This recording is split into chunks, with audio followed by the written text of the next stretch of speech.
Hey guys, how's it going? Hopefully things are good. This is that chain that was rocked, or well, not rocked. I hit that nail the other day in that piece of pine on that 4910. This is a 16 inch, and I've put out sharpening videos before, and I think I've done one on the grinder too. Typically, if I'm doing a lot of like tree work, I just do it with a grinder. I sharpen them up with a grinder each night after, you know, typically when I go out I take a bunch of saws, but you guys wanted to know how I do my chains or whatever, and you know, like this chain, how I sharpen this one, I have no doubts that this chain will be faster than a normal RS 325 chain, just from previous testing in the past.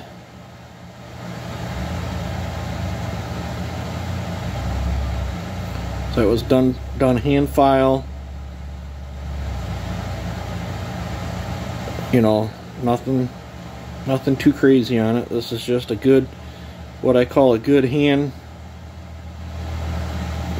file sharpening. That little burr there is just off from the filing. That'll fluff right off. But that's how I, that's how I do that. Angles, I don't know hand filing on the grinder. I could tell you about hand filing. I just go by what I'm feeling.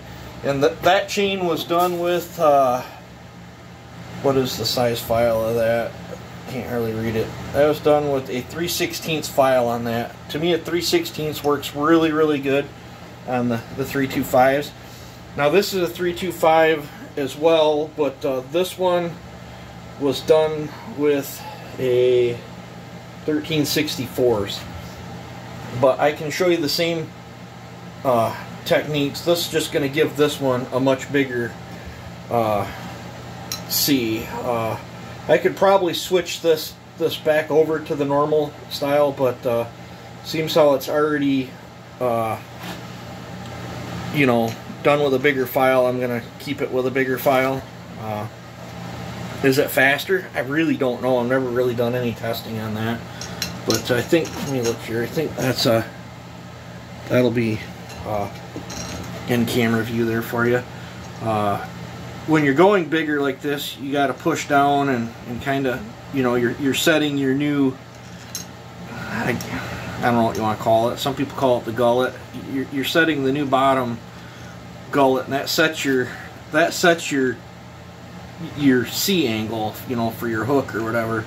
So on this one, I'll kind of, I like to be up higher on this side and lower on this side. I like a good angle right there, and then I'll just kind of twist as I'm going.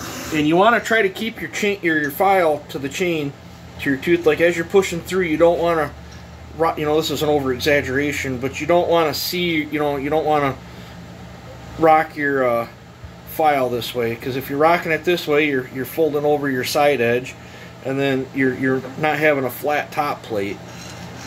So I like to keep it perfectly square. And as you get going, see, I'm off angle here, so I'm gonna have to change my angle up.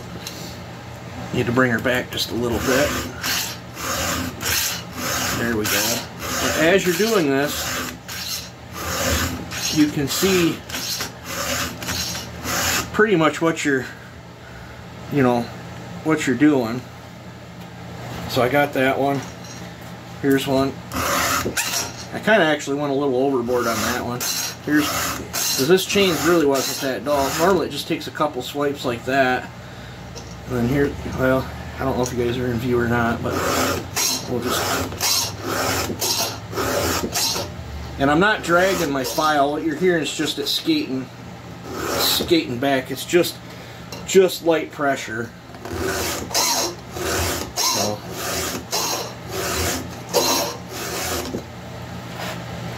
And then, let's see, I gotta get this one up here.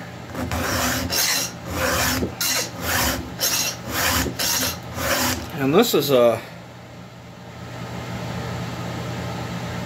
I don't know what brand file this one is, but See, I was off angle on this tooth from the last time I sharpened it. And you'll get that hand. I mean, the more you hand file, the better you get. And then I'll switch over to this side, and I'll do the same thing. Which, yeah, well, let me back you guys out, because I guess you're not seeing anything like that. Yeah.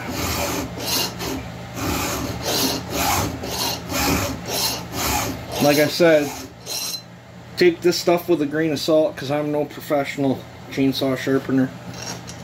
I am a redneck that's goofing off in my shop, just trying to have a good time with my power saws.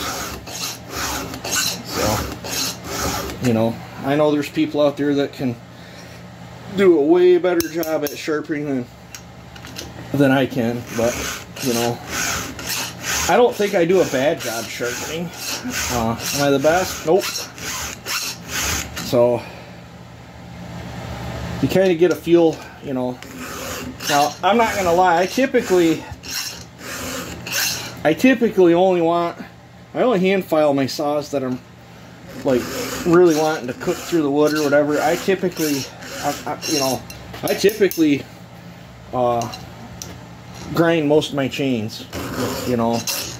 In a lot of my videos, I'll typically tell you guys if it's a ground one or a hand file. But, I mean, I can spend time on a grinder too, setting the angles up and get them pretty fast on a grinder. But typically, for my woodworking saws, that, you know, I want a durable edge. Then I'll go through and I'll mark the ones I did here when I'm doing it this way. Got that one, this one, that one, that one, that one, and that one. Then what I'll do is I'll loosen my bungee cord up, hang it right here, and then we'll just pull this. Well, see how I've marked them now? I just got this little section to do right here. So this is not the right bar for this chain, but it's the right gauge here. I got to make sure I grab the right file because I got a smaller one sitting right here. So, yep, I guess I'll hit this one. And typically it goes just like that. I can see that little flake just flaked off, so you know you're good and sharp. And then typically, I know I'm rambling on here, guys, but typically I'll go a few hand sharpenings like this, and then after that, I'll go through with a raker gauge and check the rakers. Typically, you can kind of tell if a saw is getting, you know, too high on the rakers, or the tooth is getting too low on the rakers, however you want to look at it. You can typically tell. You'll get lots of revs in the cut and not pulling a very good chip, even though the chain's sharp. But yeah, so I guess I'll take this off here and show you guys the hook on this one. And then I don't want to lose my bungee cord down. I got a few more chains to sharpen yet tonight. But these will be one of the chains for goofing off down there at Sawfest. I'll show you the hook.